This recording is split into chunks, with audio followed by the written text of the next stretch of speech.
Hello everyone, this is Anik Bahar from the PhD second year of Biological Science by IIT Kanpur. And the today's lecture will be the fifth lecture on the food enhancement strategy. ওকে, তো লাস্টের দিন আমরা কি করেছিলাম? গম এবং আখ এদের কি কি ভ্যারাইটি হয়, তুলনামূলকভাবে কোথায় কোথায় চাষ করা হয়, কি কি জিন প্রয়োজন, কি কি গবেষণা প্রতিষ্ঠান রয়েছে, কোথায় রয়েছে এবং কিভাবে এই কাজগুলো করা হয়। এবং তারপরে আরেকটা গুরুত্বপূর্ণ জিনিস পড়েছিলাম, সেটা কি রোগ প্রতিরোধ ক্ষমতা সৃষ্টির জন্য উদ্ভিদের প্রয়োজন।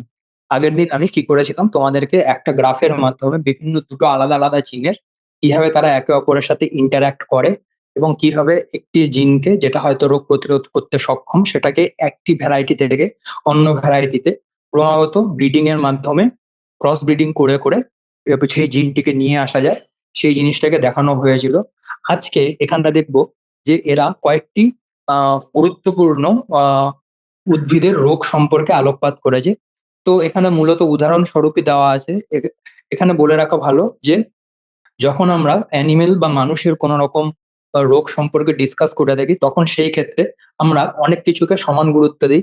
যেমন হয়ে ধরা যাক, মানুষের ক্ষেত্রে যদি ফাঙ্গাস, ব্যাকটেরিয়া ইত্যাদি ঘটিত যে রোগগুলো রয়েছে, ফাঙ্গাস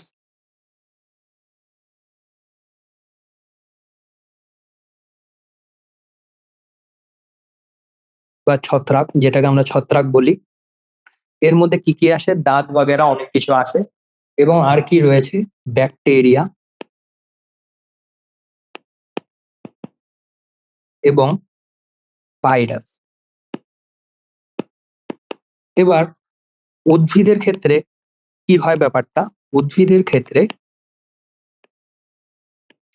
মূলত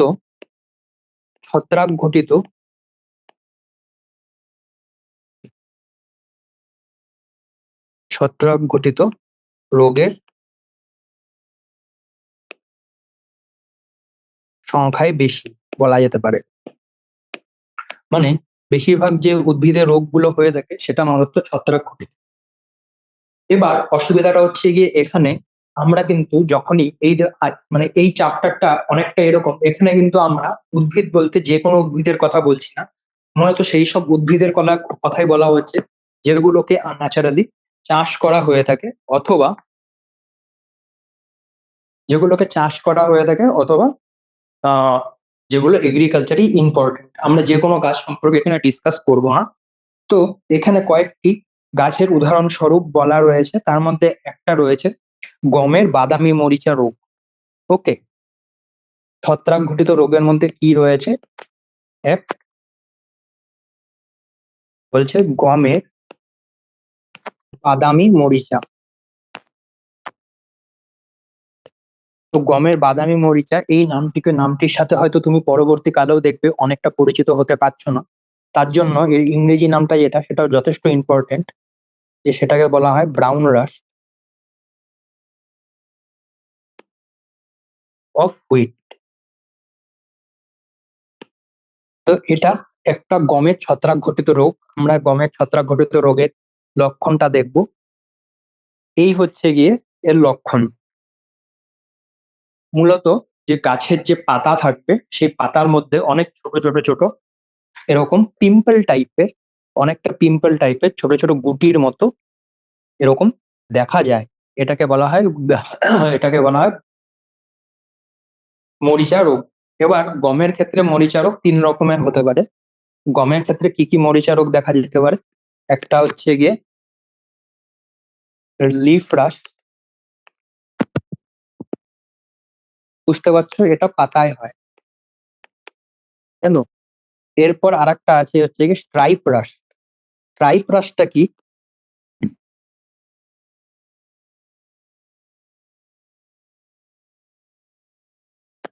স্ট্রাইপ রাশটাও পাতায় হয়ে থাকে, কিন্তু এটাতে একটা জিনিস বৈশিষ্ট্য লক্ষ্য করে থাকবে, যে এখানে যেরকম চারিদিক পুরো একদম ভর্তি করে তোমার পিম্পল টাইপের এই মরিচাগুলো দেখা যাচ্ছে, স্ট্রাইপ রাস্টের ক্ষেত্রে কিন্তু দেখা যাচ্ছে যে অনেকটা পাতাটা যদি এরকম হয়ে থাকে, এরকম এরকম স্পট দেখা যায়, এরকম স্ট্রাইপ আকারে এই মরিচা রোগটা দেখা যায় বা এর সিমটম এরকম থাকে, এর জন্য একে বলা হয় স্ট্রাইপ রাস্ট। এবং আর একটা আছে যেটাকে বলা হয় স্টেম রাস্ট। স্টেম রাস্ট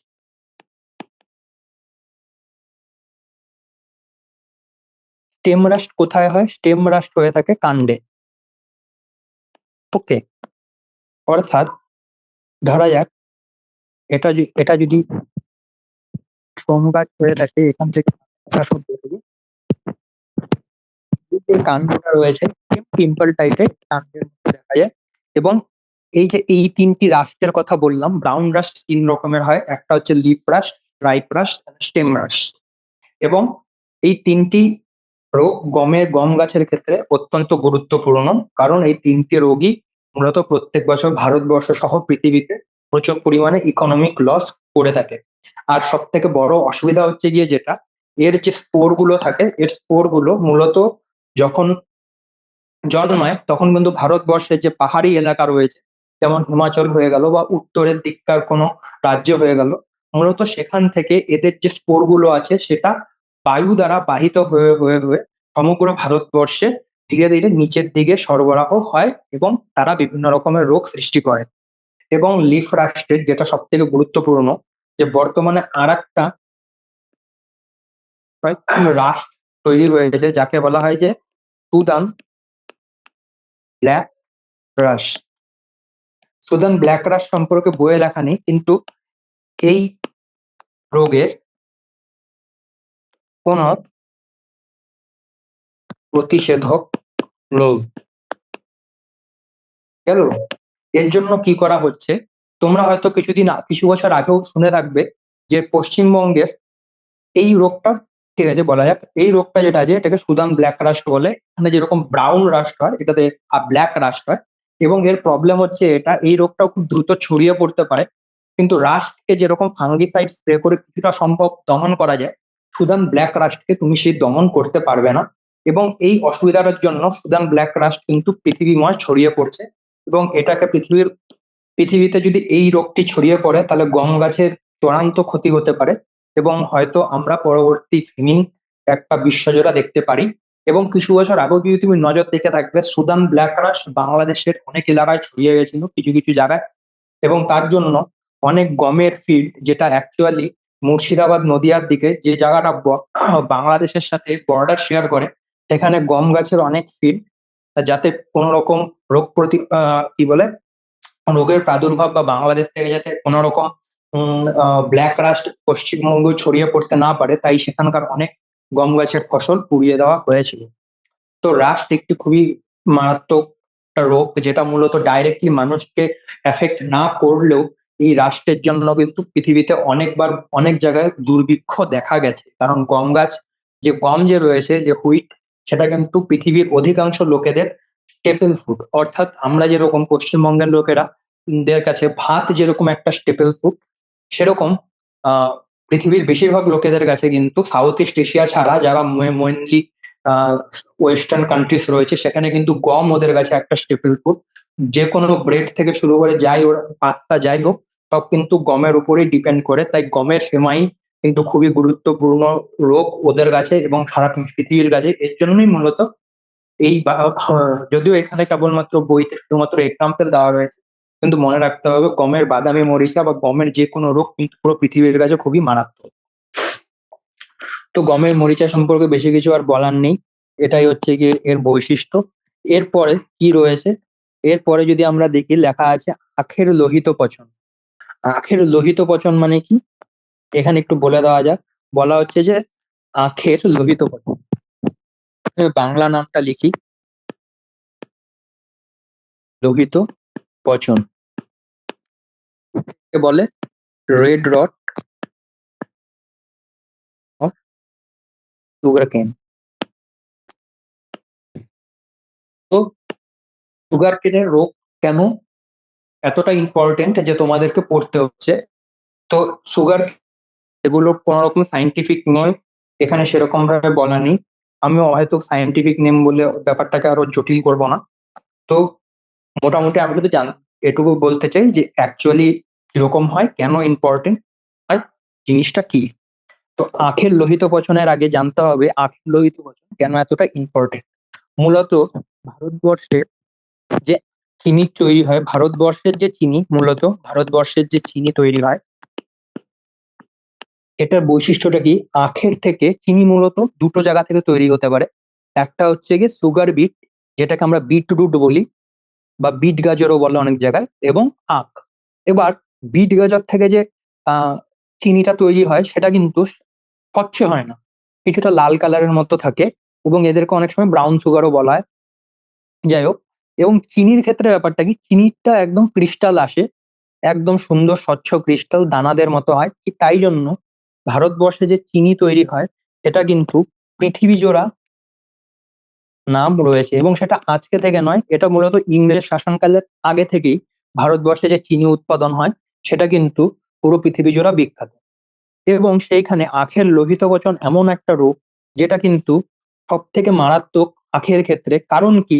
এর কারণ হচ্ছে আখ গাছ যখন অনেকটা বড় হয়ে যাবে, যখন আহ অনেকটাই তুমি এক্সপেক্ট করবে যে এর ফলন এমনটা হয়েছে, তখনই তুমি টের পাবে যে এর মধ্যে অলরেডি লোহিত পচন অনেকটা দূর বেড়ে গেছে। অর্থাৎ যতক্ষণ না পর্যন্ত এই ছত্রাক তার আখ গাছকে মারাত্মক রকম ভাবে ক্ষতি করছে, তার আগে পর্যন্ত কিন্তু এটা বুঝতে পাওয়া যায় না। তো কিরকম ভাবে ক্ষতি করে, প্রথমে বলা হয়েছে যে রেড, রেড মানে লাল, এবং রট মানে পচন, লোহিত থেকে রেড। ওকে, তো লোহিত পচন বলতে কি হয়, অনেকটা যখন আখ গাছকে কাটা হয় তখন দেখা যায় যে ভেতরে ভেতরে ভেতরে এরকম অনেকটা লাল লাল লাগে। এবার যারা আমরা বাড়িতে আখ কাটি বা আখ খেয়েছি তারা কিন্তু খুব সহজেই জানি যে তারা কিন্তু প্রায় প্রত্যেকেই জানি যে আখ কিন্তু এমন একটা জিনিস যে কি বলে, প্রায় যদি তুমি কাণ্ডটাকে খোলো তাহলে কিন্তু অনেক সময় তুমি দেখবে লাল লাল স্পট থাকে। এবার লাল রঙের ছোট একটা স্পট যদি থাকে, এর কত অর্থ হচ্ছে গিয়ে, হ্যাঁ ওখানে ছত্রাক আছে, সে বেঁচেও আছে, কিন্তু গাছকে কিন্তু অতটা লেভেলের ক্ষতি করতে পারছে না, অর্থাৎ সামান্য রকমের ক্ষতি ছাড়া বেশি কিছু করতে পারছে না। কিন্তু এই যে এখানে যে রটিংটা আছে, সেখানে দেখতে পারবে যে পুরোটা লাল হয়ে গেছে একদম, বেশ অনেকটা জায়গা জুড়ে লাল, এখানেও অনেকটা জায়গা জুড়ে লাল। এবং এই জন্য এই যে মাঝখানে জায়গাগুলো রয়েছে, এই জায়গাটা কিন্তু ধীরে ধীরে ধীরে ধীরে ক্ষয়প্রাপ্ত হতে থাকে। এবং এই বৈশিষ্ট্য হিসাবে আর একটা জিনিস দেখা যায় যে গাছের পাতার যে মেইন শিরা, এই শিরার মধ্যে কিন্তু অনেক সময় লাল লাল লাল লাল দেখা যায়। আসলে এই যে ফাঙ্গাসটা আছে, এই ফাঙ্গাসটার প্রবলেমটাই হচ্ছে, এই ফাঙ্গাসটা জাইলেম এবং ফ্লোয়েমের মাধ্যমে চলাচল করে। কি আছে, ছত্রাক কি হয়, পাতায় ও কাণ্ডে লাল রঙের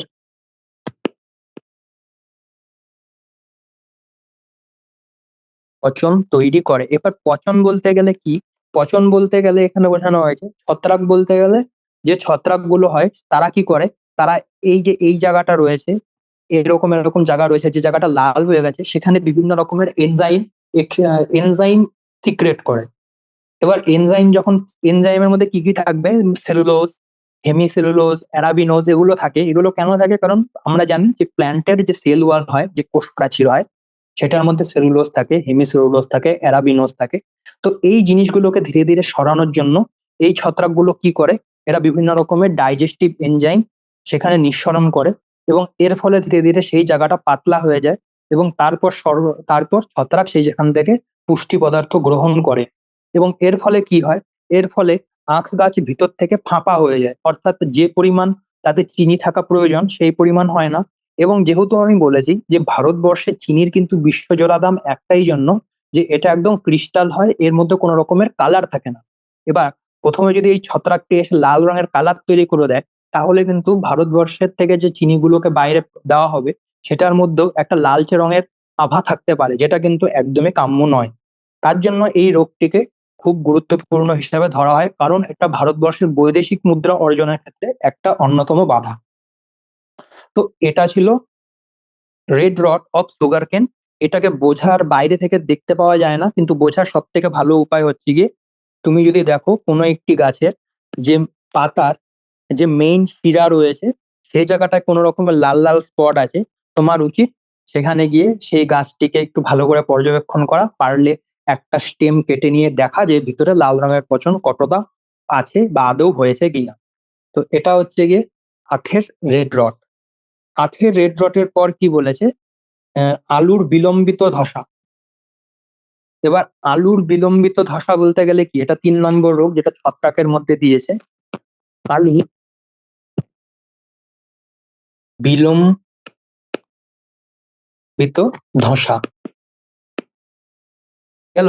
একে কি বলা হয়, একে বলা হয় লেট ব্লাইট অফ পটেটো গেল। তো লেট ব্লাইট অফ পটেটো বা আলুর বিলম্বিত ধসা কেন এত ইম্পর্টেন্ট রোগ? এর সব থেকে গুরুত্বপূর্ণ কারণ হচ্ছে গিয়ে আলুর, আমাদের যেমন ভারতবর্ষে মূলত স্ট্যাপল ফুড আমি কি বললাম, যদি দক্ষিণ এবং দক্ষিণ পূর্ব ভারতবর্ষের কথা বলা হয়ে থাকে তাহলে আমাদের স্ট্যাপল ফুড হচ্ছে গিয়ে ভাত বা রাইস বা প্যাডি ধান। এবং যদি আমরা অন্যান্য ওয়েস্টার্ন কান্ট্রিজ এর কথা তুলনা করি তাহলে কিন্তু সেখানে মূলত গম জাতীয় খাদ্য হিসেবে গ্রহণ করা হয়। কিন্তু অনেক বছর আগে কি ছিল, আয়ারল্যান্ড বলে যে দেশটা রয়েছে আয়ারল্যান্ড,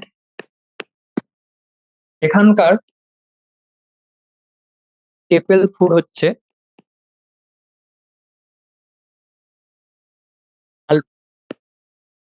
কিন্তু এই আলুর জন্মস্থান কোথায়? আলুর জন্মস্থান কিন্তু ইউরোপ বা এশিয়া নয়। আলু যেখানে তৈরি হয়েছিল সেটা হচ্ছে গিয়ে সাউথ আমেরিকা। ওকে, তো সাউথ আমেরিকা থেকে আমি স্টোরিটা বলছি। সাউথ আমেরিকা থেকে অনেক আলু বা আলুর বীজ বা আলুর যে প্ল্যান্ট ম্যাটেরিয়াল থাকে সেটা কিন্তু ইউরোপে নিয়ে আসা হতো, কারণ ইউরোপের অনেক উপনিবেশ সেখানে ছিল। এবং সেখান থেকে আনার সময় দক্ষিণ আমেরিকা থেকে একটা আলুর রোগ, যেটা হয়তো আলুর সাথে সাথে বা আলুর বীজের সাথে সাথে বা হোয়াট এভার, সেটা ইউরোপে চলে আসে। এবং আয়ারল্যান্ডে একটা বছর এই পরিমাণে, সেটা অনেক বছর আগের কথা, নিয়ার অ্যাবাউট 1700 এর টাইমে। তো যাই হোক, সেই বছর আয়ারল্যান্ডে প্রায় সমস্ত যে জমি রয়েছে যেখানে যেখানে আলু চাষ করা হতো, কারণ আলু ওদের কাছে স্টেপল ফুড, তো আমাদের এখানে যে হারে ধান চাষ করা হয় ওদের ওখানে সেরকম আলু চাষ করা হতো। এবং সেরকম একটা জায়গায় এই যে লেড ব্লাইট অফ পটেটো রয়েছে, এই রোগ আবির্ভাব হয় এবং এই রোগের জন্য কিন্তু আয়ারল্যান্ডে একটা খুবই বড় রকমের দুর্ভিক্ষ দেখা দেয়। এবং আয়ারল্যান্ডের এই দুর্ভিক্ষকে ট্যাকেল করার জন্য ওই সময় সবার প্রথম লোকজন বোর্দো মিক্সচার বোর্দো মিক্সচার ব্যবহার শুরু করে। ওকে,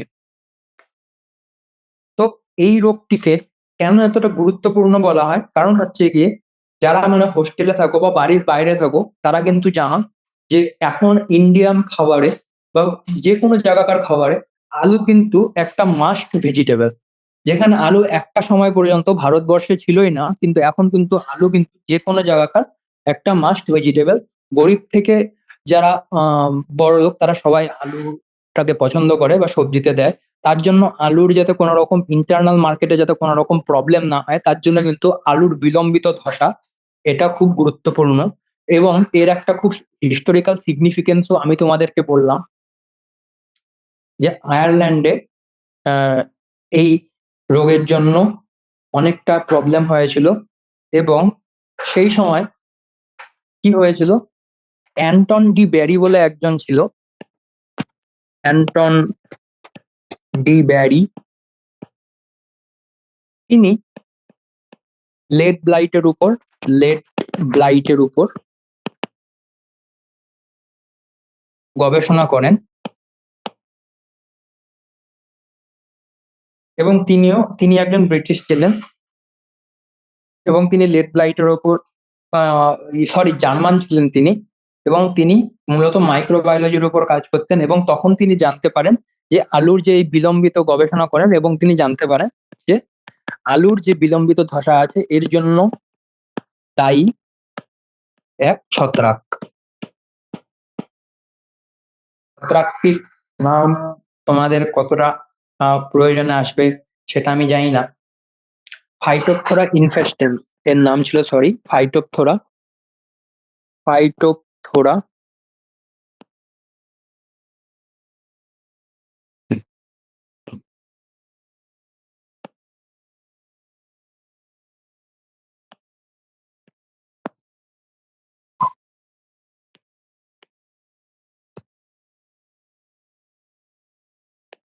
ফাইটোপথোরা ইনফেস্ট্যান্স। তো অ্যান্টন ডি ব্যারি এর উপর রিসার্চ করেন। এটা হচ্ছে গিয়ে ফাইটোপথোরা ডি ইনফেস্ট্যান্স, এটার উপর কাজ করেন। এর জন্য ফেমাস আইরিশ ফেমিন হয়েছিল। এবং সব থেকে গুরুত্বপূর্ণ ব্যাপার হচ্ছে গিয়ে এই যে অ্যান্টন ডি ব্যারি, একে কি বলা হয়? একে বলা হয় ফাদার অফ প্ল্যান্ট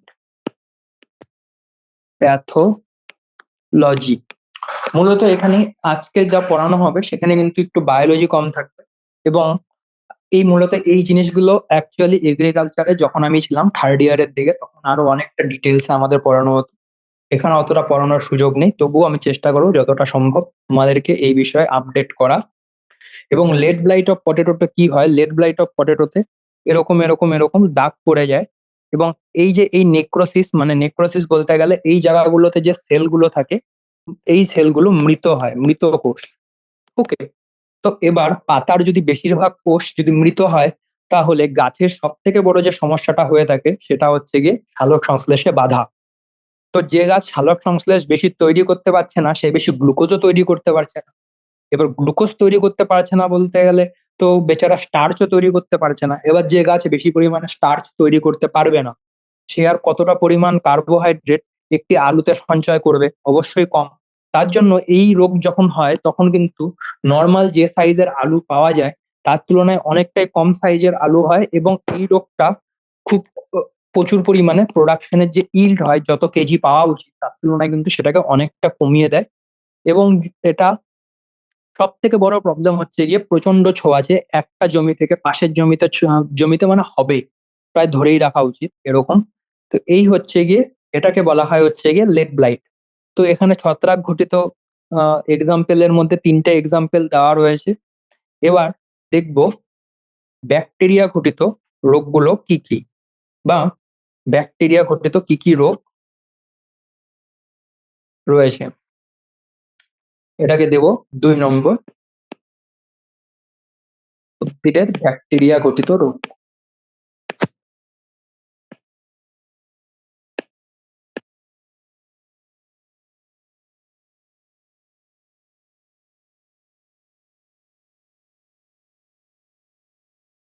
গেল। এবার এর মধ্যে কি কি আছে? এর মধ্যে সব থেকে ইম্পর্টেন্ট হিসাবে যেখানে এটা বলা হয়েছে সেটা হচ্ছে ক্রুসিফেরি গোত্রভুক্ত উদ্ভিদের কালো পচন রোগ। তো ওয়ার্ডটাকে আমি লিখি, তারপর তোমাদের কাছে কিছুটা সহজ করা যায়। কি বলেছে? ক্রুসিফেরি গোত্রের উদ্ভিদের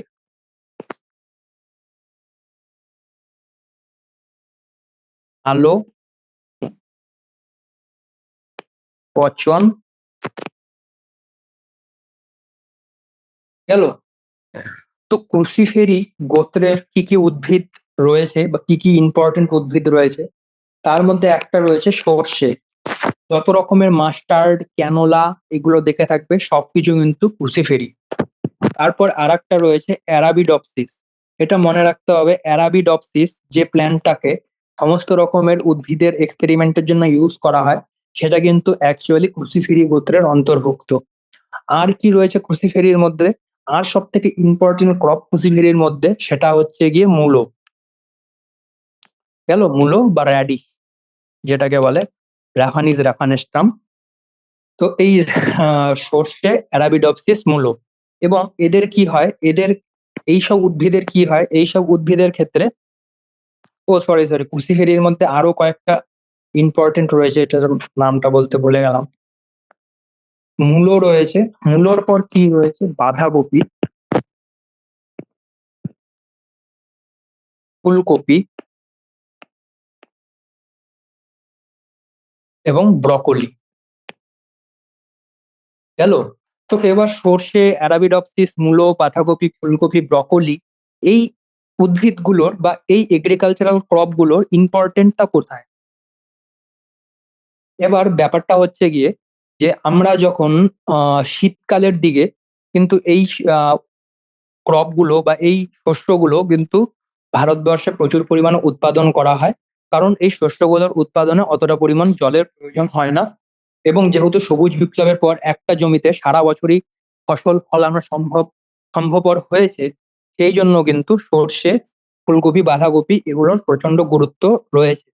এবার এর নিউট্রিশনাল ভ্যালুটা কোথায় ইম্পর্টেন্ট, যদি একটু ভালো করে তোমরা নজর করে থাকো তাহলে দেখবে সর্ষে, মূলো, বাঁধাকপি, ফুলকপি, ব্রকলি এদের একটা তীব্র গন্ধ আছে। মানে ভালো বা খারাপ বলবো না, কিন্তু একটা স্মেল রয়েছে।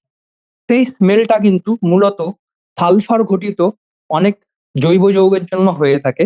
তো আর সালফার কিন্তু খুবই গুরুত্বপূর্ণ একটা মলিকুল। মূলত এটা ম্যাক্রো নিউট্রিয়েন্ট এর মধ্যে পড়ে মানুষের ক্ষেত্রে। অর্থাৎ আমাদের বডিতে সালফারের প্রয়োজন আছে এবং সালফারের প্রয়োজনকে মেটানোর জন্য কিন্তু সর্ষে, মূলো, বাঁধাকপি, ফুলকপি, ব্রকলি এগুলো কিন্তু খুবই গুরুত্বপূর্ণ ফুড। তাই মূলত পুরো বা কোনো জায়গাকার নিউট্রিশনাল সিকিউরিটি কিন্তু অনেকটাই এই ক্রপ গুলোর উপর নির্ভর করে। তাই এদের যখন দাম বেড়ে যায় বা এদের এইসব ফসলের যখন অনেকটা ক্ষতি হয়, তখন কিন্তু হয়তো আমরা ইন্ডিভিজুয়ালি এতটা বুঝতে পারবো না বা ডাইরেক্টলি হয়তো আমরা বুঝি না যে কতটা ক্ষতি হয়ে যাচ্ছে। বাট যদি আমরা পুরো ভারতবর্ষের সমস্ত লোকেদের কথা ভাবি এবং একত্রে চিন্তা করি তাহলে কিন্তু দেখবো ক্রুসিফেরি গোত্রের উদ্ভিদদের যখন কোনো রকম রোগের প্রাদুর্ভাব প্রচন্ড পরিমাণে হয়, তখন কিন্তু ভারতবর্ষের একটা বিপুল পরিমাণ ক্ষতি হতে পারে। ওই এই ক্রপ গুলো খুবই ইম্পর্টেন্ট, ইকোনমিক্যালি ইম্পর্টেন্ট। তো ঠিক আছে, একবার দেখা যাক।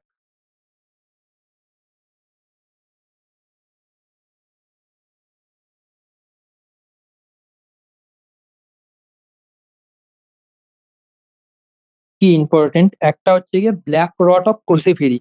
ব্ল্যাক রটে কি হয়, ব্ল্যাক রটে এই যে পাতাগুলো থাকবে, এই পাতাগুলো ধীরে ধীরে ধীরে ধীরে ধীরে ধীরে ধীরে ধীরে ঝলসে যায়। ওকে, এবার কথা হচ্ছে গিয়ে আমি তোমাদেরকে এটা বারবার বলছি যে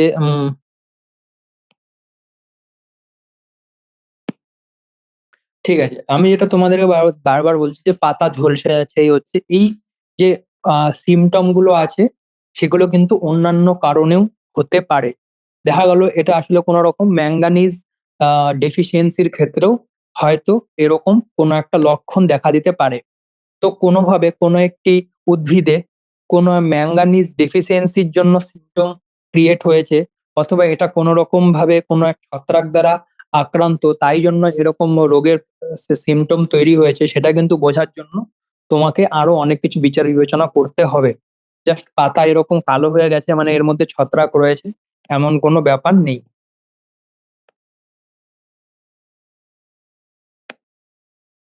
গেল?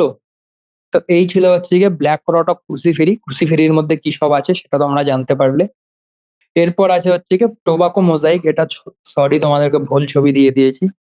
একবার আমরা অরিজিনাল ছবিটা দেখবো।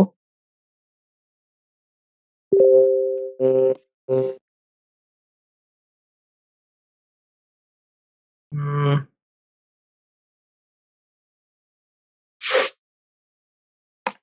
এই যে mosaic, leaf mosaic of tobacco.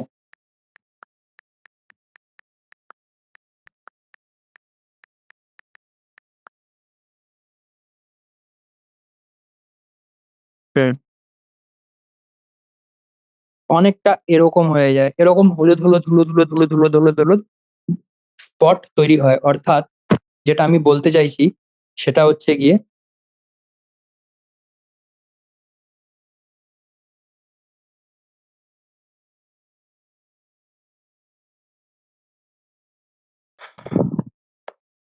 যে ধরা যাক এরকম কোন পাতা রয়েছে, এর মধ্যে হলুদ কালারের অনেকগুলো এরকম এরকম এরকম dot dot dot dot dot dot dot dot dot dot dot থাকবে। এবং এই যে কালার প্যাটার্নটা হয়, অর্থাৎ dot dot dot dot dot dot সবুজ কালার, ডট ডট ডট এরকম হলুদ রঙের কালার, এই কালার গুলোকে মূলত বলা হয়ে থাকে যে মোজাইক প্যাটার্ন। তো এই মোজাইক প্যাটার্নের জন্য দায়ী হচ্ছে গিয়ে কি, ভাইরাস ঘটিত রোগ। তো এই ভাইরাস ঘটিত রোগগুলোকে আমি আলাদা করে লিখবো। ভাইরাস ঘটিত রোগের মধ্যে তোমাদের যে উদাহরণগুলো দেওয়া রয়েছে সেগুলোকে একবার দেখা যাক। ভাইরাস ঘটিত রোগ, এর মধ্যে কি রয়েছে? 1 নম্বর লিফ মোজাইক অফ টোবাকো। তো লিফ মোজাইক অফ টোবাকো কেন এতটা ইম্পর্টেন্ট সেটার হিসাবে তোমাদেরকে বলতে হবে যে লিফ মোজাইক অফ টোবাকো যে ভাইরাস ঘটিত রোগ, এটা কিন্তু সবার আগে প্রথম জানা যায় যে পৃথিবীতে ব্যাকটেরিয়া ছাড়াও ভাইরাসের মতো কোনো একটা পার্টিকেল বা অর্গানিজম যাই বলো, ভাইরাসের ক্ষেত্রে দুটোই প্রায় সেম, মাঝামাঝি বলা হয়, দুটোর মাঝামাঝি। তো ভাইরাস যে এরকম হয়ে থাকে যে যেটা উদ্ভিদের ক্ষেত্রে রোগ তৈরি করতে পারে, সেটা কিন্তু প্রথম টিএমভি বা টোবাকো মোজাইক ভাইরাস দিয়ে দেখানো হয়েছিল। এবং এই ভাইরাসগুলোকেই সবার আগে প্রথম ক্রিস্টালাইজ করা হয়। তো লিফ মোজাইক ভাইরাস কিন্তু হিস্টোরিক্যালি যথেষ্ট ইম্পর্টেন্ট, কারণ ভাইরাসের যে কাজ শুরু হয়েছিল প্ল্যান্টের উপর বা পৃথিবীতে, সেটা কিন্তু লিফ মোজাইক ভাইরাসের উপরেই শুরু হয়। এবং সব থেকে বড় কথা যে এই ভাইরাসটাকে কেন এতটা ইম্পর্টেন্স দেওয়া হয় ইকোনমির ক্ষেত্রে, সেই ক্ষেত্রে তোমাদেরকে বলতে হবে যে হয়তো তোমরা প্রত্যেকেই অনেক সময় টিভিতে ভিভেল বা অন্যান্য সাবান বা শ্যাম্পুর তোমরা অ্যাড দেখো, এবং অ্যাডের শেষে একটি বড় করে একটা কথা লেখা আসে যার নাম হচ্ছে গিয়ে আইটিসি। যে এই আইটিসি কোম্পানির মেইন ইনকাম সোর্স হচ্ছে গিয়ে টোবাকো। এর পুরো নাম হচ্ছে গিয়ে ইন্ডিয়ান টোবাকো কোম্পানি। এবং এই ইন্ডিয়ান টোবাকো কোম্পানি ভারতবর্ষের অন্যতম একটি পুরনো কোম্পানি, এবং এটা এখন যথেষ্ট বড়। এবং বলা হয় যে এই এই যে আইটিসি রয়েছে এর কাছে এর ওভারঅল যে ভ্যালু আছে সেটা পাকিস্তানের জিডিপির তুলনায় বেশি। তো এই হচ্ছে গিয়ে ভারতবর্ষে যে টোবাকো বিক্রেতা কোম্পানি রয়েছে তার ভ্যালু। তো সেই ক্ষেত্রে যদি টোবাকো বা যেটা দিয়ে সিগারেট বানানো হয় সেই পাতার মধ্যে যদি এরকম হলুদ হলুদ দাগ পড়ে যায়, সেটা দিয়ে কিন্তু আর সিগারেটের মশলা তৈরি করা সম্ভব হয় না। এবং এই সিগারেট সিগারেট কিন্তু এমন কোনো দ্রব্য নয় যেটা মানে তোমাদেরকে বাজবার জন্য খেতে হয়, এটাকে মূলত লাক্সারি আইটেমও বলা যায় না, এটা একটা সহজলভ্য নেশার জিনিস। এবং এই জন্য এটাতে কিন্তু লাভের সম্ভাবনা বা মুনাফা কামানোর চান্সেস অনেকটা বেশি থাকে।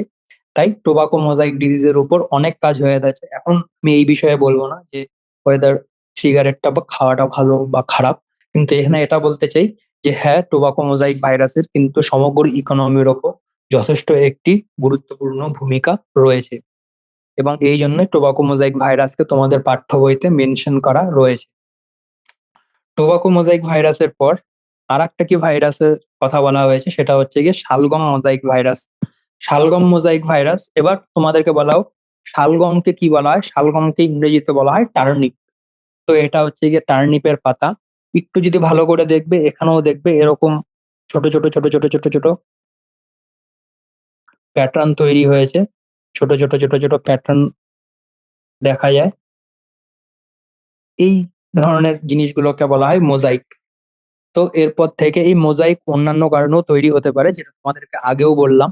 কোনো একটি উদ্ভিদ সে কোনো একটা রোগে আক্রান্ত বা অন্য কোনো ডিসঅর্ডারে ভুগছে, সেটা কিন্তু বোঝার জন্য আরো অনেকটা বেশি স্টাডি প্রয়োজন। আহ সত্যি কথা বলতে গেলে আমি 4 বছর বিএসসি এগ্রিকালচার পড়েও এখনো তেমন কিছু হয়তো বলতে পারবো না যে কোন গাছটা কোন রোগে আক্রান্ত। এর জন্য একদমই আলাদা স্ট্রিমে তোমাকে পড়াশোনা করতে হবে। আমি শুধু জাস্ট তোমাদেরকে, যেহেতু বইয়ে কোনো রকম এর ছবি দেওয়া নেই, এবং তোমাদেরকে কিছুটা রিলেট করানোর জন্য এই ছবিগুলো দেখাচ্ছি। তো এই ছিল হচ্ছে আর একটা কি tulip mosaic virus of tobacco, আর একটা আছে হচ্ছে turnip mosaic virus. Turnip mosaic ভাইরাসটা অ্যাকচুয়ালি ওয়েল স্টাডিড, তার জন্য এর এক্সাম্পল দেওয়া হয়। হুম, এটা তো গেল ইয়ে। এবার বলেছে যে রোগ প্রতিরোধ ক্ষমতা সৃষ্টির জন্য প্রজননের পদ্ধতি সমূহ। এবার রোগ প্রতিরোধ ক্ষমতা সৃষ্টিতে প্রজননের পদ্ধতি সমূহ গুলোকে আমি আগেও একদিন ভালো করে তোমাদেরকে ব্যাখ্যা করেছি, কিভাবে প্রথমে কাল্টিভার বা কিভাবে প্রথমে ভ্যারাইটি গুলোকে সিলেক্ট করতে হয়, তাদের মধ্যে ক্রসিং করতে হয়, ক্রসিং এর পর যে নতুন অপত্য তৈরি হয় তাদের মধ্যে কিভাবে জিনের সিলেকশন করতে হয়, যার জন্য পার্টিকুলারলি একটা জিনিস পরবর্তী প্রজন্মে আরো বেশি ফ্রিকোয়েন্সিতে পাওয়া যায়। এই জিনিসগুলো আমি তোমাদেরকে আগে কিছুটা এক্সপ্লেন করেছি।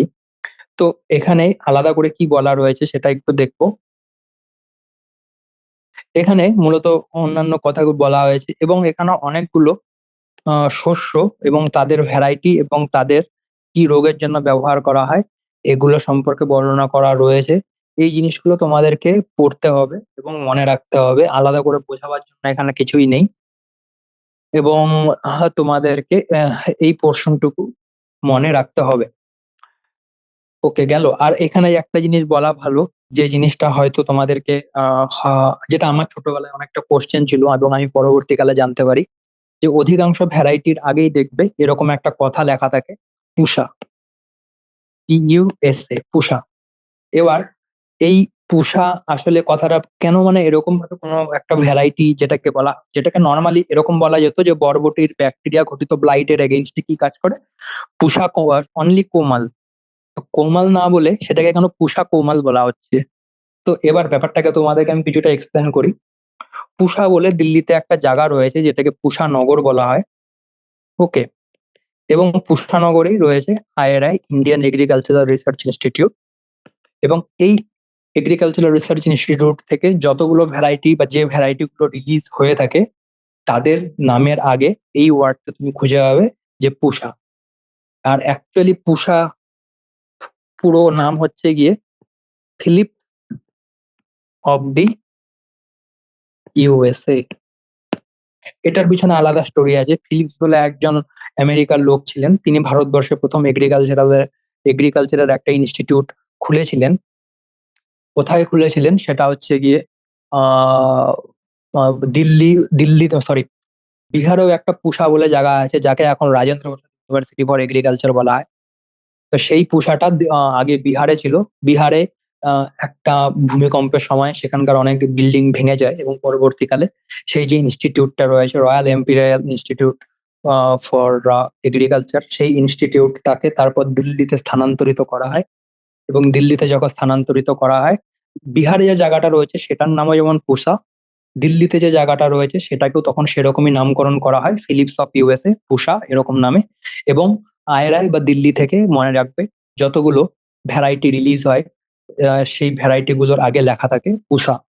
এবং এরকম মূলত দেখবে আরো অনেক জায়গায় গেলে দেখবে অনেক ভ্যারাইটির আগে লেখা রয়েছে হিসার, হিসার আমান এরকম। যাই হোক, আর এই যে পরের দিকের যে নামগুলো থাকে, যে সদাবাহার, কোমাল, এর মধ্যে অনেক সময় এদের যে উদ্ভিদ রয়েছে সেটার বৈশিষ্ট্যকেও বলা হয়, বা নিজের মা বা আত্মীয় পরিজনের নাম হিসাবেও সায়েন্টিস্ট বা যেখান থেকে বেরিয়ে যাচ্ছে সেই ডাইরেক্টর নিজের নাম মতো রাখতে পারে। এই হচ্ছে গিয়ে কোনো একটা উদ্ভিদের ভ্যারাইটির নামকরণ কিভাবে করা হয় তার একটা উদাহরণ। কারণ আমার অনেক দিনকার একটা কোশ্চেন ছিল যে নামের আগে কেন পুষা এরকম রাখে। তো মূলত এটা হচ্ছে গিয়ে এক একটা আলাদা আলাদা এগ্রিকালচারাল ইনস্টিটিউট থেকে যে ধরনের আলাদা আলাদা জিনিস তৈরি হয়, সেটাকে আলাদা আলাদা ভ্যারাইটি তৈরি হয় এবং তাদের নামের আগে আলাদা আলাদা শব্দ ব্যবহার করা হয়ে থাকে। তো এই জিনিসগুলো তুমি মুখস্থ করে নিও, এখানে আর বোঝাবার মতো কোনো কিছুই নেই। কিন্তু এখানে একটা খুব ভালো কথা বলা হয়েছে, যে কি কি বলা এখানে একটা কথা বলে নেই, ঢেঁড়স সম্পর্কে এখানে বলা রয়েছে যে অ্যাবেল মোস্টাস এসকুলেন্টাস এরকম এরকম বলছে, যে এদের বিভিন্ন রকম এদের এখানেও একটা ভ্যারাইটির উদাহরণ দেওয়া আছে এবং এই নতুন ভ্যারাইটি সৃষ্টি হয় পারভানিক ক্রান্তি বাগেরা। তো এগুলো তোমাদেরকে মনে রাখতে হবে। এখানে অ্যাকচুয়ালি যেটা ইম্পর্টেন্ট সেটা হচ্ছে গিয়ে মিউটেশন। ওকে, এতক্ষণ পর্যন্ত আমি তোমাদেরকে যতখানি পড়িয়েছি সেখানে একবারও এই কথাটা বলিনি যে কোনো একটা ভ্যারাইটির উন্নতির জন্য মিউটেশন প্রয়োজন। এবার মিউটেশনটাকে ব্যবহার করে কিরকম ভাবে নতুন নতুন ভ্যারাইটি তৈরি করা হচ্ছে সেটাকে একটু ভালো রকম ভাবে যদি আমরা জানবো তাহলে অনেকটাই কিছু বোঝার জিনিস রয়েছে সেখানে। হ্যালো। তো সেখানে কি কি বোঝার জিনিস রয়েছে সেটাকে যদি আমরা একটু ভালোভাবে দেখি। হ্যাঁ, মূলত এখানে কি করা হয়, এরকম ভাবে অনেকগুলো বীজ এরকম ভাবে নেওয়া হলো, নিয়ারলি ধরা যাক কোনো একটা ইসের বীজের কথা বলছি, ধরা যাক কি বলতে পারবো, ছোলা বা চিকপি। ওকে, ছোলার কথা বলছি, কতগুলো সিড নেওয়া হলো? 10,000। ওকে, এবার 10,000টা সিডের মধ্যে আমরা কি করলাম? আমরা গামা রে দিয়ে ইরিডেট করলাম। ওকে, এবার আমরা সবাই জানি যে গামা রে কি, গামা রশ্মি কি করে? গামা রশ্মি একটা মিউটাজেন। গেল? মিউটাজেন কথাটির অর্থ হচ্ছে গিয়ে যে মিউটেশন তৈরি করে। মিউটেশন মানে কি? মিউটেশন মানে স্থায়ী পরিবর্তনশীল, হঠাৎ স্থায়ী পরিবর্তন, একে বলা হয় মিউটেশন। তো গামা রশ্মি কি করে? গামা রশ্মি হচ্ছে গিয়ে মিউটেশন তৈরি করতে সাহায্য করে। আমরাও যদি রেডিও মানে অনেক সময় এই জিনিসটা বলা হয় থাকে যে হিরোশিমা নাগাসাকির তো কথা শুনেইছো, যে এখানে অ্যাটমিক রেডিয়েশন হয়েছিল। সেই অ্যাটমিক রেডিয়েশনের ফলে যে গামা, বিটা, আলফা অন্যান্য রশ্মিগুলো নিঃসৃত হয়, সেই রশ্মিগুলোর জন্য ওখানকার যে লোকজন ছিল তারা আহত হয় এবং তাদের বডিতে এমন মিউটেশন দেখা যায় যে এখনো তাদের সন্তানেরা যে তৈরি হয় অনেক সময় তারা বিকলাঙ্গ বা অন্যরকম প্রজাতির মানে অন্যরকম দেখতে তৈরি হয়। এবং এর কারণ হিসাবে এটাই বলা হয় যে এখনো সেখানে রেসিডুয়াল রেডিয়েশন রয়ে গেছে। এটা হিরোশিমা নাগাসাকির গল্প।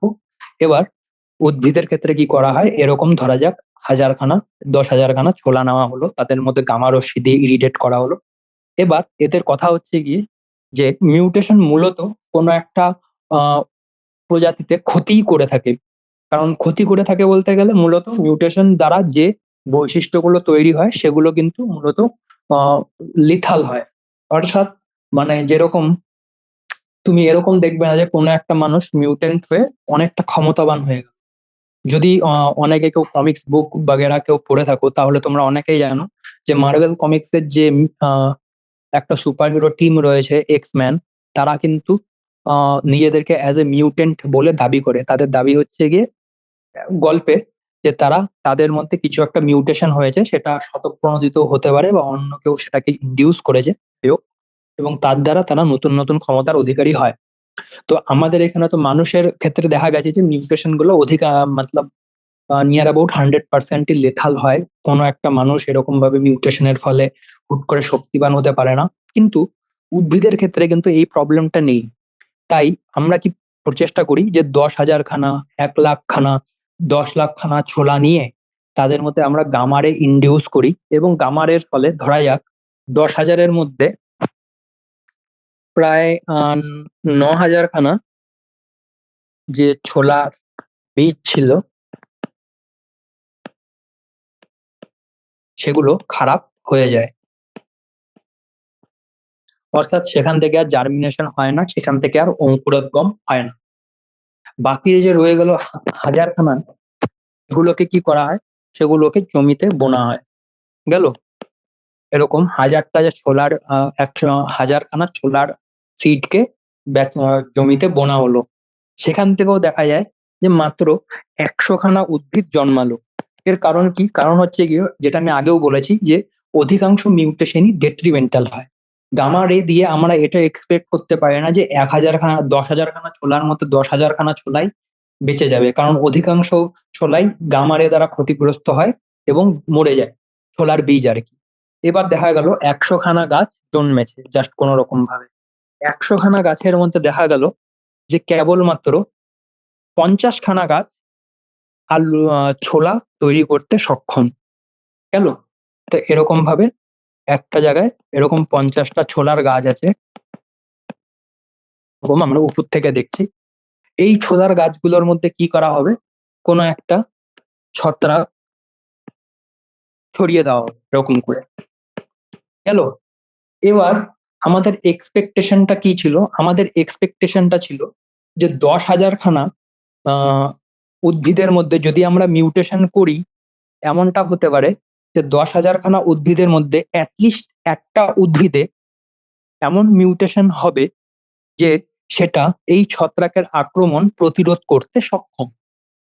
এটাই হচ্ছে গিয়ে আমাদের দাবি যে 10,000খানা সিডকে যদি আমি গামা রে দিয়ে ইরেডিয়েট করি, তাহলে এমনটা হতে পারে যে হুট করে এমনটা দেখা যেতে পারে যে হুট করে একটা সিড এরকম ভাবে মিউটেশন হয়ে গেছে যে সেটা এই ছত্রাকের আক্রমণ প্রতিরোধ করতে সক্ষম। তো সেরকম একটা ধরা যাক এখান থেকে 50টা গাছের মধ্যে এরকম 3টে গাছ পাওয়া গেল যারা এরকম 3টে গাছ পাওয়া গেল যারা ছত্রাকের আক্রমণ প্রতিরোধ করতে সক্ষম। এদের মধ্যে আবার দেখা গেল 3টের মধ্যে কেবলমাত্র একটা গাছই আছে যেটার ক্রস ব্রিডিং সম্ভব। এবং এই গাছটার মধ্যে কি আছে? এই গাছটার মধ্যে আমরা মিউটেশনের মাধ্যমে এমন একটা জিনোটাইপ তৈরি করলাম, এমন একটা উদ্ভিদ তৈরি করলাম যা ছত্রাকটার আক্রমণ তৈরি করতে সক্ষম। এবার আমরা জানি যে ব্রিডিং এর মাধ্যমে কোনো একটা ছত্রাকের আক্রমণ প্রতিরোধকারী জিন বা কোনো একটা আহ, কি বলে পোকামাকড়ের আক্রমণ প্রতিরোধকারী কোনো একটা জিন কিন্তু ক্রস ব্রিডিং এর মাধ্যমে খুব সহজেই অন্যান্য ভ্যারাইটির মধ্যে ছড়িয়ে দেওয়া সম্ভব। তো এটাকেই বলা হয় মিউটেশন ব্রিডিং। মিউটেশন ব্রিডিং এ কি করা হয়? মিউটেশন ব্রিডিং এ খুব স্বাভাবিকভাবে মিউটেশন ব্রিডিং এ কি করা হয়? মিউটেশন ব্রিডিং এ প্রথমে যে প্ল্যান্ট ম্যাটেরিয়াল থাকে যেটা থেকে মূলত গাছ তৈরি হয় সেটাকে সবার আগে গামা রে দিয়ে তার মধ্যে মিউটেশন করা হয়। তারপর সেগুলোর সিলেকশন করা হয় যে আদৌ কোনো রেডিয়েশনের ফলে এমন কোনো মিউটেশন তৈরি হয়েছে কিনা যা অ্যাকচুয়ালি কোনো একটা উদ্ভিদকে কোনো একটা পার্টিকুলার বৈশিষ্ট্য বা চরিত্র প্রদান করতে সক্ষম হবে। উপরের যে এক্সাম্পলটা আমরা নিয়েছিলাম সেটাতে আমরা এই নিয়ে ডিসকাস করেছি যে হ্যাঁ, ছোলার মধ্যে যদি আমরা রেডিয়েশন দেই তাহলে এমনটা হতে পারে যে মিউটেশনের মাধ্যমে কোনো একটা ছোলা এরকম ভাবে পরিবর্তন হয়ে গেছে যে পরবর্তীকালে সেই ছত্রাকটার আক্রমণ প্রতিরোধ করতে সক্ষম। তো এরকম ভাবে আমরা মিউটেশন ব্রিডিং করে থাকি। ভারতবর্ষে মূলত কি করা হয়? ভারতবর্ষে একটা খুব ভালো ইনস্টিটিউট রয়েছে, এর নাম হচ্ছে গিয়ে ভাবা অ্যাটমিক রিসার্চ সেন্টার। এবং ভাবা অ্যাটমিক রিসার্চ সেন্টারের মধ্যে আহ, যে বায়োলজির এগ্রিকালচারের একটা আলাদা করে ডিপার্টমেন্টই রয়েছে এবং তাদের মূলত কাজই হচ্ছে গিয়ে এরকম মিউটেশন ব্রিডিং এর জন্য যে প্ল্যান্ট ম্যাটেরিয়াল পাওয়া যায় সেটাকে প্রোভাইড করা। ওকে, এবার অর্থাৎ বার্ক কি করে? বার্ক হচ্ছে গিয়ে যে কোনো একটা বীজ বা প্ল্যান্টিং ম্যাটেরিয়ালের উপর গামা রে ইরেডিয়েট করে, কারণ অ্যাটমিক রিসার্চ সেন্টার এদের এই বিভিন্ন রকমের মিউটাজেন রশ্মির উপর এদের স্পেশালিস্ট রয়েছে সেখানে। তারা সেখানে বিভিন্ন রকমের প্ল্যান্টিং ম্যাটেরিয়াল রয়েছে যা এই প্ল্যান্টিং ম্যাটেরিয়াল গুলোর মধ্যে তারা বিভিন্ন রকমের মিউটেশন তৈরি করে। এবং একবার এই মিউটেশন তৈরি হয়ে গেল তখন তারা কি করে? এই প্ল্যান্ট ম্যাটেরিয়াল গুলো ভারতবর্ষের বিভিন্ন রকম যে এগ্রিকালচার ইউনিভার্সিটি গুলো রয়েছে তাদেরকে সরবরাহ করে। এবং এগ্রিকালচার ইউনিভার্সিটি পরবর্তীকালে যে কাজগুলো রয়েছে, যেখানে ছোলার বীজ থেকে কতগুলো ছোলা বেরোলো, সেখান থেকে কতগুলো বেঁচে থাকলো, কতগুলো ফল প্রদান করলো, কতগুলো অ্যাকচুয়ালি ফার্টিলাইজেশন করতে সক্ষম বা ক্রস ব্রিডিং এ উপযুক্ত, এবং সেখান থেকে কিভাবে একটা জিনকে নির্বাচিত করে অপর একটি উদ্ভিদে প্রবেশ করানো সম্ভব, এই কাজগুলো মূলত এগ্রিকালচার ইউনিভার্সিটির ব্রিডিং যে প্ল্যান্ট ব্রিডাররা থাকে মূলত তারা জেনেটিক্স পড়ায় বা জেনেটিক্স নিয়ে পড়াশোনা করে। তো এই প্ল্যান্ট ব্রিডাররা এই কাজগুলো করে থাকে। এই হচ্ছে গিয়ে ওভারঅল প্রসিডিওর। প্রথমে বার্ক থেকে তারা মিউটেশন দিয়ে তারা জিনিসগুলো প্ল্যান্টিং ম্যাটেরিয়াল গুলোকে বিভিন্ন ইউনিভার্সিটিতে সাপ্লাই করে, তারপর তারা সেখানে সিলেকশন করে এবং পরবর্তী কাজগুলোকে সম্ভবপর করে। এই হচ্ছে গিয়ে ওভারঅল মিউটেশন ব্রিডিং, যেটা ভারতবর্ষে এখন যথেষ্ট পরিমাণে চলছে। এবার মিউটেশন ব্রিডিং এর একটা গল্প আমি জানি না তোমাদের আগেও কোনোদিন পড়েছি কিনা, কিন্তু এরকম ছিল যে এখনো সেটা পেতে পারো বা হয়তো জানতে পারো যে সেটা হচ্ছে গিয়ে এই ভ্যারাইটিটাও বার্ক থেকে নিয়ে আসা হয়েছিল বলেই শুনেছিলাম। যে ইউভিকেবিতে আমি পড়তাম, উত্তরবঙ্গ কৃষি বিশ্ববিদ্যালয়, এখানকার কি আছে যে এগ্রিকালচার ফ্যাকাল্টির সামনে যে বাগানটা রয়েছে সেখানে একটা লিচু গাছ ছিল। তো ওই লিচু গাছে কোনোদিন মানে আমি তো বিগত 4 বছর পড়াশোনা করেছি, প্রথম 2 বছর আমি দেখতাম যে একটা অদ্ভুত একটা লিচু গাছ বানিয়ে রেখেছে। গাছের মধ্যে যে কালার যে হয়, কোনো লিচুর কালার কোনোদিন আমি লাল হতে দেখিনি, সবসময় সবুজই থাকতো। তো সেটা আমার অনেক দিনকার প্রশ্ন ছিল। তো একদিন দেখি যে একটা ছাগল গিয়ে সেই লিচু তুলে খাচ্ছে। তো তখন সব বন্ধু বান্ধবেরই এরকম ডাউট হলো যে কিছু একটা আছে লিচু গাছে, আমাদেরকে বলা হয়নি। তখন স্টুডেন্ট ছোট ছিলাম, বাচ্চাদের সব কথা বলা হতো না। তারপর আমরা গিয়ে সেই লিচুটাকে যখন খুলে প্রথমবার ট্রাই করলাম, অত মিষ্টি লিচু আমি কোনোদিন জীবনে খাইনি পুরোটা। তারপর আমরা জানতে পারলাম যে এই যে লিচুর ভ্যারাইটিটা আছে লিচু গাছ যেটা ওখানে রয়েছে সেটা মূলত বার্ক থেকে নিয়ে আসা হয়েছে, বার্ক মুম্বাই থেকে নিয়ে আসা হয়েছে। এবং এই উদ্ভিদটার বৈশিষ্ট্যই হচ্ছে গিয়ে, এই লিচু গাছটার বৈশিষ্ট্যই হচ্ছে গিয়ে যে এর যে লিচুর কালার হবে সেটা কিরকম, এর যে লিচুর কালার হবে সেটা কিরকম হয়, সেটা একদম সবুজ রঙের হবে। গেল। এবং সবুজ রঙের হওয়াতে কি হয়, অধিকাংশ পোকামাকড়ও না মানুষের মতো ওরা চিন্তা করে। ওরাও ভাবে আরে লাল রঙে দেখতে হচ্ছে না, এটা নিশ্চয়ই এর মধ্যে কোন রকম কাঁচা বাচা রয়ে গেছে, এগুলো খেয়ে লাভ নেই, অন্য গাছের লিচু খাবো, কিন্তু এই গাছের লিচু খাবো না। তো এইরকম ভাবে যে ছোটখাটো যে যে পরিবর্তনগুলো করা হচ্ছে, এরকম ভাবেও কিন্তু রোগ প্রতিরোধ ক্ষমতা সম্পন্ন ভ্যারাইটি তৈরি করা সম্ভব। অর্থাৎ এখানে খুব একটা সাদামাটা পরিবর্তন করা হলো যে ফলের উপরের যে যেটাকে আমরা সহজে বলি খোসা, সেই খোসার কালারটাকে লাল হতে না দিয়ে আমরা সবুজই রেখে দেব। এবং তাতে দেখা যাচ্ছে যে উল্টো আরো পোকামাকড়ের আক্রমণ কম হচ্ছে। এখানে আরেকটা রয়েছে যে মার্ক করে রেখেছিলাম, ঠিক আছে, কোনো ব্যাপার না। অনেক সময় কি হয়, একটা তুলো গাছের ক্ষেত্রে এই কেসটা করা হয়েছে, তুলোর ক্ষেত্রে, কটনের ক্ষেত্রে এটা করা হয় কটন বোলওয়ার্মের জন্য। ওকে, কটন বোলওয়ার্মের জন্য মূলত সিআরআই, ট্রাইজিন, বিটিজিন তোমরা অনেক জানো এই বিষয়ে। তো কটন বোলওয়ার্মের একটা কি প্রবলেম, এরা হচ্ছে গিয়ে কটন গাছের যে ফুল হয় সেখানে যে মধু বা মকরন্দ থাকে সেটার স্মেলে এরা আকৃষ্ট হয়। এবার এরকম ভাবে উদ্ভিদ তৈরি করা সম্ভব হয়েছে, এই মকরন্দ যেগুলো রয়েছে সেখান থেকে আর বেশি পরিমাণে মধু তৈরি হবে না বা মকরন্দ তৈরি হবে না, যার ফলে অন্যান্য যে কীটপতঙ্গ গুলো আছে সেটাও আকৃষ্ট হয় না। এবং কোন রকম ভাবে হানিবি আকৃষ্ট হয় সেটার দ্বারা। এবং এর ফলে কি হয়েছে, অনেক রোগ প্রতিরোধ ক্ষমতা সম্পন্ন, যেখানে হয়তো এমন গাছ যে গাছটা হয়তো কোনো রকমের ইয়েই না, কি বলে, কোন রকম ভাবে মকরন্দ কম হওয়ার জন্য সেটা কীটপতঙ্গের আক্রমণের হাত থেকে রক্ষা পেয়েছে।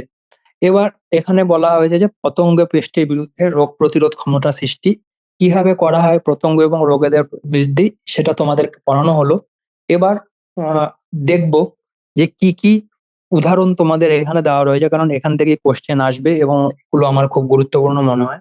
যেমন পাতায় জন্মানো গুবরে পোকার বিরুদ্ধে গম গাছের প্রতিরোধ ক্ষমতা, নিরেট কাণ্ড, এই গাছ, এই জিনিসগুলো কিন্তু তোমাদেরকে পড়তে হবে।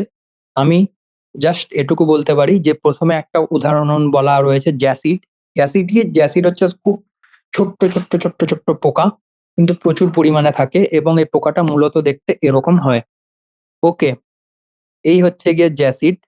এবং জ্যাসিডের পর আরেকটা রয়েছে যেটা কটনের বোলওয়ার্ম বলা হয়, এবং এর সায়েন্টিফিক নেম হচ্ছে গিয়ে হেলিকোভার্পা আর্মিজেরা। যারা মানে হয়তো পরবর্তীকালে এগ্রিকালচার পড়বে বা পড়ছো, তারা কিন্তু জানো যে এই নামটি কতটা উটপাটাং গোছের, হেলিকোভার্পা আর্মিজেরা। কিন্তু এই যে বোলওয়ার্ম পতঙ্গটি রয়েছে এটা কিন্তু কটনের প্রভূত ক্ষতি সাধন করে। এটা ছত্রাক অবস্থায় এরকম হয় এবং এই অবস্থাতেই, ছত্রাক অবস্থাতেই এটা মূলত পাতা বাতা খেয়ে শেষ করে দেয়। এবং পাতা যখন খাচ্ছে এর কথার অর্থ হচ্ছে গিয়ে যে ধীরে ধীরে ধীরে ধীরে গাছের সালোক সংশ্লেষের ক্ষমতা কমছে, অর্থাৎ গাছ খাদ্য তৈরি করতে পারছে না। এটা হচ্ছে হুইট স্টেম ফ্লাই। এটা কি করে, এর যে লার্ভা রয়েছে সেটা এরকম গম গাছের ভিতরে ঢুকে যায়, তারপর ভিতর থেকে খেতে খেতে খেতে খেতে খেতে খেতে খেতে থাকে।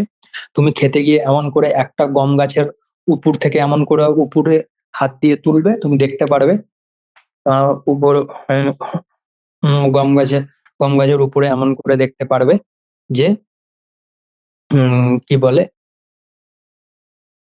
ধীরে ধীরে ওই গাছের যদি উপর থেকে টানো গম গাছকে তাহলে দেখতে পারবে যে গম গাছটা খুব সহজেই মানে একদম পুরো স্টেম সহ কাণ্ড সহ উপরে চলে আসছে। এর কারণটা কি, এর কারণটা হচ্ছে গিয়ে ভিতরে রয়েছে এই স্টেম ফ্লাই এর লার্ভা, এটা পুরো গাছটাকে ভিতর থেকে খেয়ে খেয়ে খেয়ে খেয়ে শেষ করে দিয়েছে। গেল। এরপর একটা পোকা সম্পর্কে বলতে পারি। এই পোকাটা দেখতে এরকমই গোছের হয়ে থাকে, হয়তো আমাকে দেখবে প্রচুর পরিমাণে তৈরি হয়। একে বলা হয় অ্যাফিড। এই অ্যাফিডদেরকে নিয়ে প্রচুর পরিমাণে এন্টোমোলজিতে স্টাডি করা হয়, কারণ এটা খুবই গুরুত্বপূর্ণ একটা পতঙ্গ। এবং এর অনেক রকম ব্যাপার-ট্যাপার থাকে। কিভাবে এরা এক জায়গা থেকে আরেক জায়গায় ছড়িয়ে পড়ে সেগুলো যথেষ্ট পরিমাণে এখানে বলার মতো স্কোপ নেই।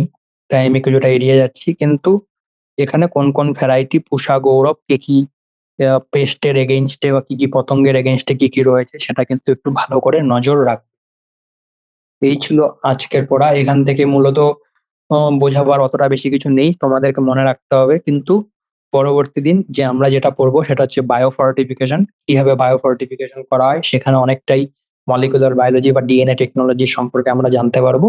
এবং তারপর কলা পালন বা টিস্যু কালচার, যেটা হচ্ছে গিয়ে আধুনিক যুগের অন্যতম একটা দান। উদ্ভিদের টুটিপটেন্সিকে কাজে লাগিয়ে কিভাবে আমরা টিস্যু কালচার করে থাকি সেই বিষয়। ঠিক আছে, আজকে আমি এখানেই শেষ করছি। টাটা। আবার দেখা হবে পরদিন। শুভ সন্ধ্যা।